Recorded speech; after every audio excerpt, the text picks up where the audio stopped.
if I'm running a profitable trades company and at the end of the year, I'm showing that I have high income, therefore I want to divest some of the tax exposure.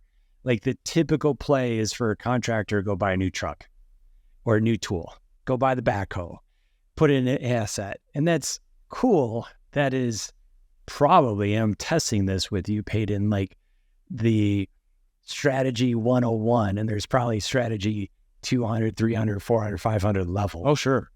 Yeah. And like, that's not a bad strategy. Like if there are legitimate pieces of equipment that are going to improve future profitability, great. But the issue is a lot of people buy that piece of equipment just to save money on taxes, and it's not necessarily a big boost to the business. And that's silly in my opinion. You're going to spend $1 to save 30 cents in taxes. It has to be a good use of $1, right? You can't just throw that dollar away to save 30 cents that would be a stupid move, right? Welcome to the Kooler Lifestyle Podcast. I'm your host, Matt Kuehlhornis, and I'm excited to have you join me as I interview community members and business leaders from the communities in which I live, work, and serve through my business Kooler Garage Doors. We're going to bring you highlights on characters in our communities. Why? Because community matters, and I want to know more about who is behind our business and leadership in order to understand and support the community fabric that our relationships make up. And collectively, we can build stronger communities that support our lifestyles, our youth, and our health.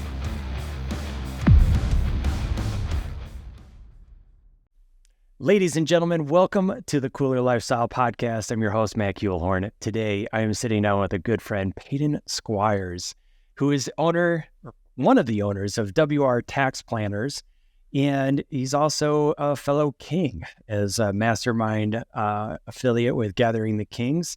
That's where you and I have met, Paden, and I'm super excited for today's conversation.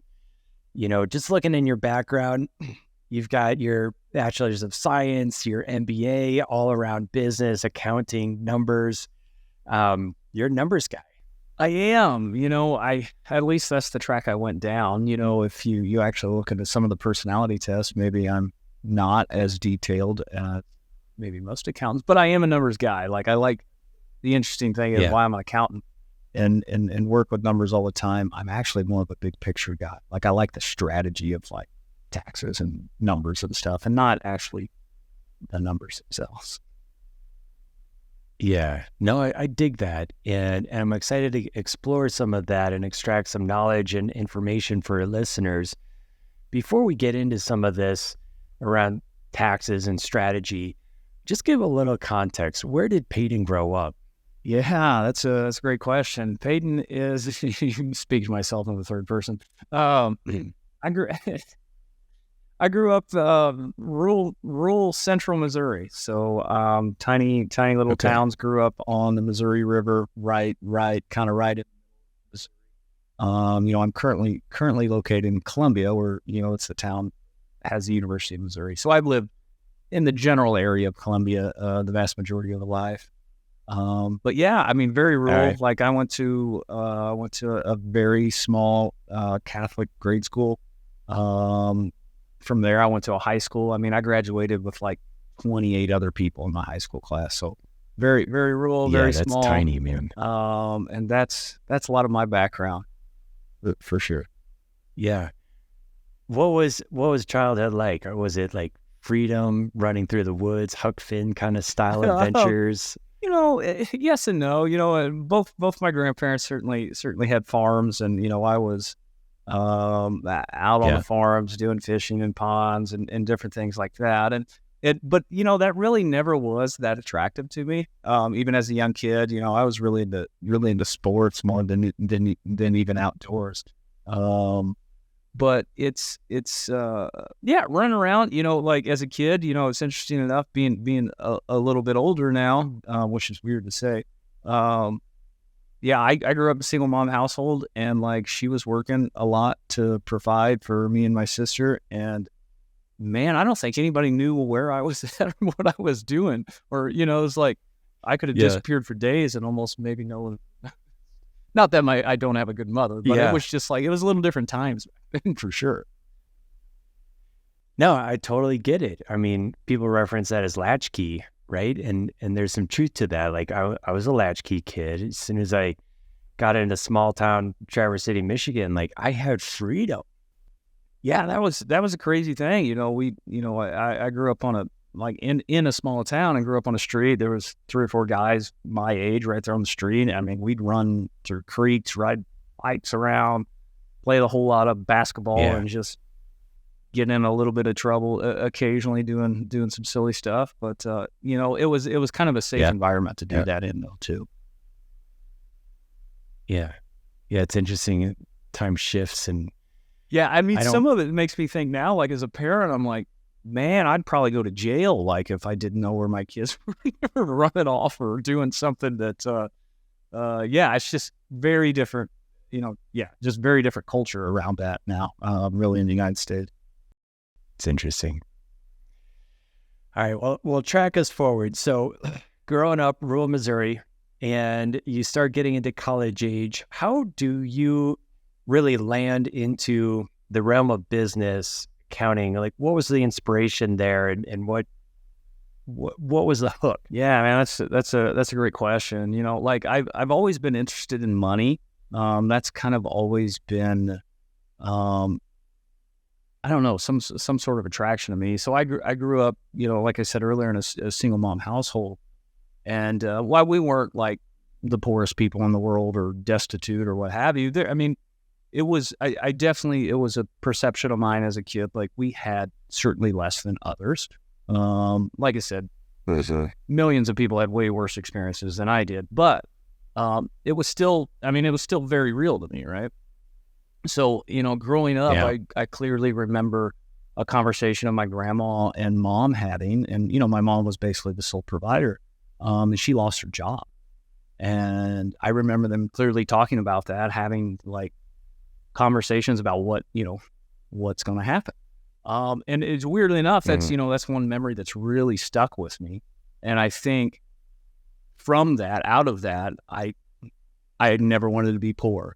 And that kind of started my lifelong study of money and then ultimately into business and all the things that kind of come along with that. But it really, really comes up from my background as a kid thinking, man, I don't want to be poor, which, kind of interesting. That can be a really good motivator for quite a while. But then you hit a certain point where, maybe fear is not the best motivator anymore. Yeah. Talk about that a little bit. So that shift has happened for you? In a lot of ways, yeah, definitely. Especially in the last, I would say, 3 or 4 years, where my motivation has always been to, I guess, get money out of like scarcity, trying to protect myself and running away. It was so much more of a fear-based run away from those feelings or trying to avoid those feelings. Now, and especially as you kind of climb up, I'm not like the most crazy successful person in the world, but I've had some level of success. And as you climb up, I guess those ladder steps, that fear, I guess, even becomes less real or even less rational, right? As in, having that fear of poverty it just becomes less real in your life. And now it's like finding that new motivation, wanting to run towards something, wanting to build something instead of running away from something, I think is a whole lot more healthy. At least, fear is a great motivator, and like you should definitely use it from time to time, but like, using that all the time, that's certainly a recipe for burnout, in my opinion. All right, so here's the question: which one's real? What do you mean by that? Which one's real? What I mean by that, so I'm hearing you, and I would agree on both levels. Like, we can use different things to motivate us. And I think it's almost a level of maturity to recognize that we can actually get pulled. And it's going through our life journey, and some of it is getting rid of layers of baggage, if you will, and that could be scarce-minded thinking. And then all of a sudden we get to this point where whether the external there is really there. Like if I have a certain amount of quote unquote success and I've defined it of being, okay, I don't have to be scarce anymore. Like, is that really real, or is that just a meaning I'm making? Yeah. Right. And then, for being pulled forward or pushing away from something, I think it's Tony Robbins that probably put this in my mind. It's somewhere like 2 motivators. One, we're either moving away from something or we're moving towards something. Mm-hmm. A matter of perspective. Yeah. And it's like, So I'm just asking from your perspective, now that you've been experienced by both, mm-hmm. I'm hearing that you're getting pulled forward now, and I'm going to ask you what that pulling forward is in a moment. But in the past, you were like moving away and moving away from scarcity and that might have thing. Like, is either one real, or what is real out of either? And that's a big question for sure. And like, and I totally agree. Like, I think we can create almost any story we want and really take that story and believe it, whether it's I'm running away from fear or I'm running towards this thing I'm building. To me, I find the running towards something, I think, a little more inspirational and a little more bigger than me, I guess. So I think I enjoy that a lot more than trying to run away from my past or scarcity or what have you. But you're right. Like, what is real? Like, I think your underlying actions are the only thing that matters. How it's like, are you doing the things to get the thing done? That's the really thing that the only thing that actually matters for the outcomes. How you feel about it doesn't really matter, other than how it's going to make you feel about it, if that kind of makes sense. It's like the underlying actions are really the only thing that matters for the outcomes. But trying to find a good mindset that brings you peace and motivates you is, I think it just makes the journey a whole lot more palatable. But yeah. Pleasure and pain, running towards pleasure or running away from pain. Carrots and sticks, right? You would jab them with a stick or lead them with carrots. Yeah. So what does inspire you these days? What are you waking up for? Yeah, that's a great question. I've a lot of my career has been fairly solo or just a couple employees, where I've kind of grown my different, my tax practice and financial practice. I've done that pretty in isolation, or a lot in isolation.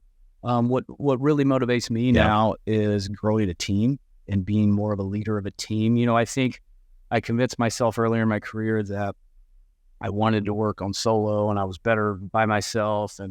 But I think that was just a lot of, I don't know, insecurities or different things, or I was afraid to, I don't know, put myself out there, I guess. But my biggest motivation now is really growing a team. And like, I've learned so much more about myself that I'm way more productive being like a leader of a team than trying to do the work solo. Knowing my culture index profile, that helps open up eyes of like, this is what you're really good at. And it's being kind of the glue of a team. And yes, I have the ability to lead the team, and I kind of have that flexibility personality, but being the team rallier is what I'm really good at. And it's cool to see that. And I love feeding into my team and watching them grow. And, we've grown our business to the level where like people in my team are starting to get real opportunities to grow and, make their lives better financially and all kinds. So that's really cool when it starts to get a lot bigger than your scarcity mindset that you had through a lot of the journey. Yeah. Beautiful. Love that.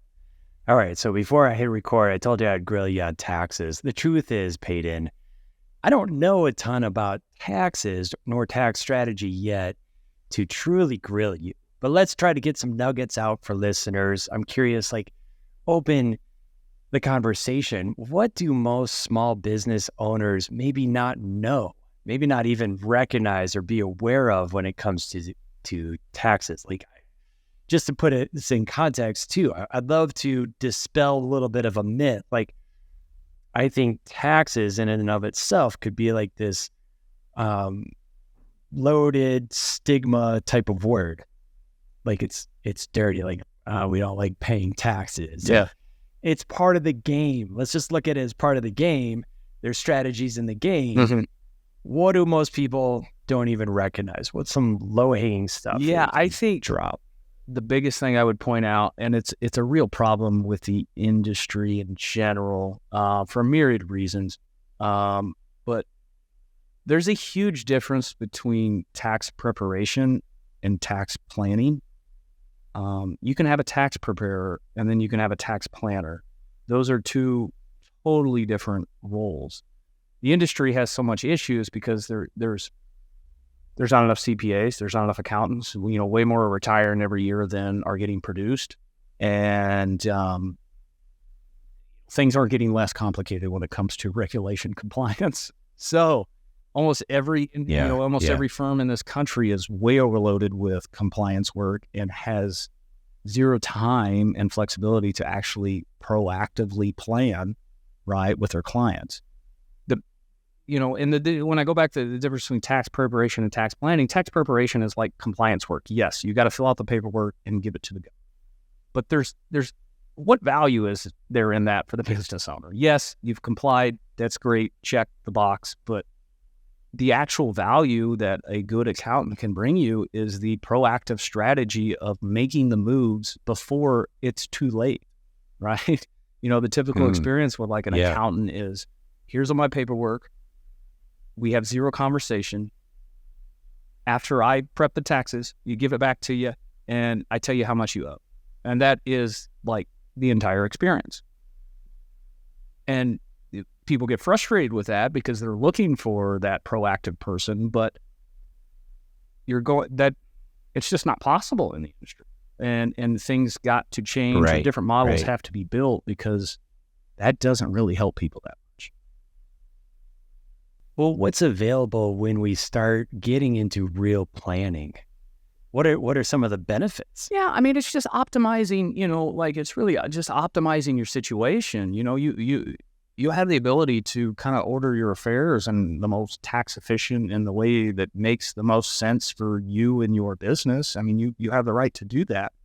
And there's just, the system is so overly complicated at this point, and there's so many pitfalls in the system. But at the same time, especially as you go up the ladder of success, and there's so many opportunities to be able to change how you go about business to be more efficient from a tax front. And now, being more efficient at the tax front gives you more money. It allows you to reinvest in your people, reinvest in your business, reinvest in your local community, accomplish whatever goals you want. And that's really the big thing that I kind of get excited about and helping people pull off. What I'm intuiting is that there's more opportunity, more strategies if there's real planning involved. And so if I'm running a profitable trades company and at the end of the year, I'm showing that I have high income, therefore I want to divest some of the tax exposure. Like, the typical play is for a contractor to go buy a new truck or a new tool, go buy the backhoe, put in an asset. And that's cool. That is probably, I'm testing this with you, Paden, like the strategy 101, and there's probably strategy 200, 300, 400, 500 level. Oh, sure. Yeah. And like, that's not a bad strategy. Like if there are legitimate pieces of equipment that are going to improve future profitability, great. But the issue is a lot of people buy that piece of equipment just to save money on taxes, and it's not necessarily a big boost to the business. And that's silly in my opinion. You're going to spend $1 to save 30 cents in taxes. It has to be a good use of $1, right? You can't just throw that $1 away to save 30 cents, or, I mean, that would be a stupid move, right? But yeah, I mean, especially as you go up the income ladder, there's always opportunities. There's always different types of things you can do with money to divest it to avoid income taxes. And there's lots of different, there's millions of different ways to do that. It just kind of depends on finding the right one for your situation and kind of for your, where you want to put money and what makes the most sense. And for a lot of entrepreneurs, putting their money back in the business is the best thing for them, because it'll give them the best return on their capital. But at the same time, business owners can get themselves in trouble where literally all their net worth is tied up in business. And entrepreneurs, like they're big risk takers, and I love that, and I love that game. But if you have a multi-million-dollar net worth and it's all tied up in one business, and you haven't done anything to peel some of that net worth off and maybe put it in some other great places, you're setting yourself up where one big thing could do large damage to your financial situation. So while I'm big at going all in, and I'm big, like Warren Buffett says, wait for your pitch and then swing big. I'm all about that.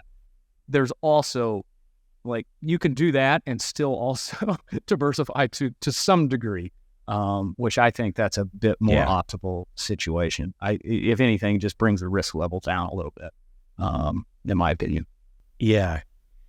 I love a couple of things that you said. I'm glad you mentioned the component about, buying a truck or an asset as the way you did, spend $1 to save 30 cents. Because I think a lot of times, from my observation and from the information I got from some of my advisors early on, it seemed more reactionary of here's a winning year, go buy this so you don't have to pay this. Yeah. And it wasn't incorporated in the whole strategic moves of that company. And I think potentially some of the challenge there is for listeners, entrepreneurs, to know their end game. And it's not just not wanting to pay taxes. Nope. It is how does this go into this long-term game? And what you're talking about when you open up the conversation of net worth is that long game. Yeah. And I really would encourage everybody listening to, identify the long net worth game and where do we ultimately want to go, because that can bring in the really cool strategic moves that you're referencing here, Paden. Yeah, and I think, or not to cut you off, Matt, but I think having that clear long-term game, you just create so much less confusion for yourself, and you have that roadmap of, does this fit into what I'm trying to accomplish or not? Yes. If you haven't thought out past this year or whatever, right? You have this big year, you may make some moves just to save money on taxes and realize that actually didn't move you closer to whatever the heck you're trying to accomplish here. So it's always important. You can't ever, we teach a lot, especially when I'm working with clients, we kind of have a pyramid, and on the bottom, it has all these different things of what's your asset allocation and insurance and all these different things. But you can't build that bottom level of the pyramid unless what is the ultimate goal, right? Stephen Covey, talks about begin with the end in mind, right? Or 7 Habits of Highly Effective People. Which is? You stop running in a direction. We all want to climb the ladder real fast without realizing maybe that's not even the right ladder. You're running and realizing, man, I've gotten a long ways, but man, that might even be an option.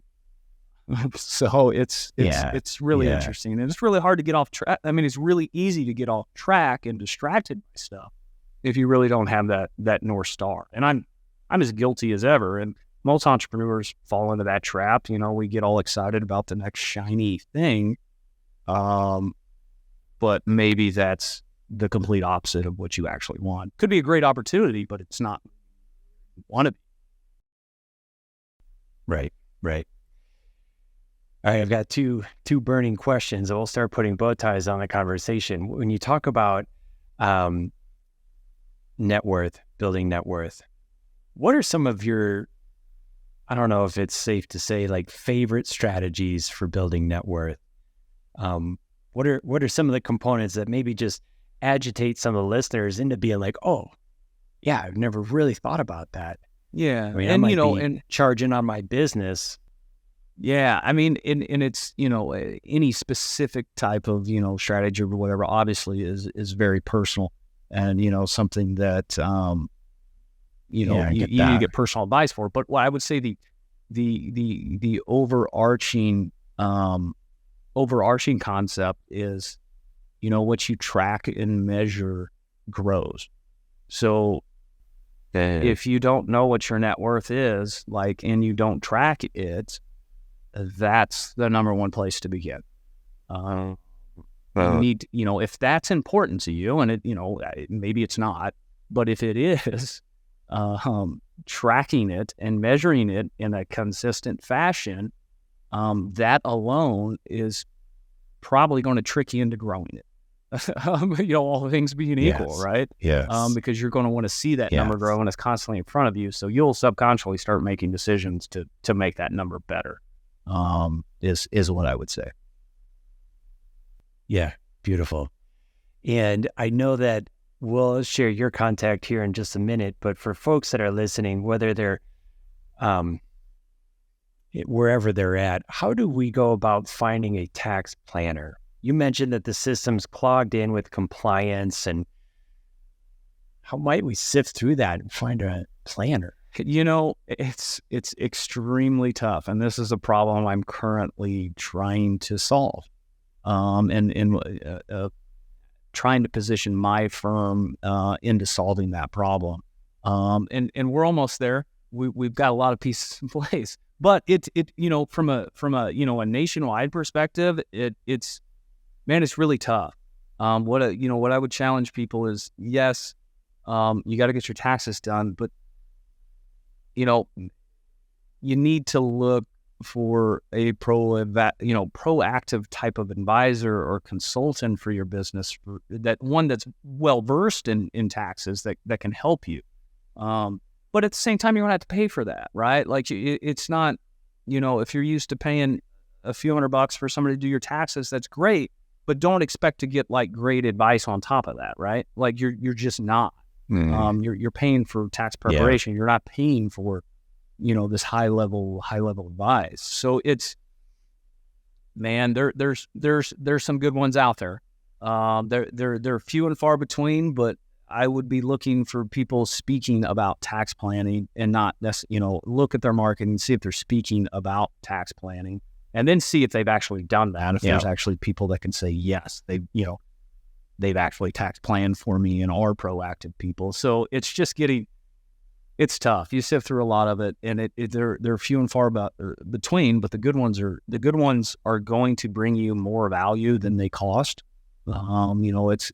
I never want to work with anybody that I can't show you how what you paid me is some smaller percentage of what value I've given you, right? And that's really how I feel like that should be every economic transaction where it's a win-win, right? Everybody gets more value than what they put in.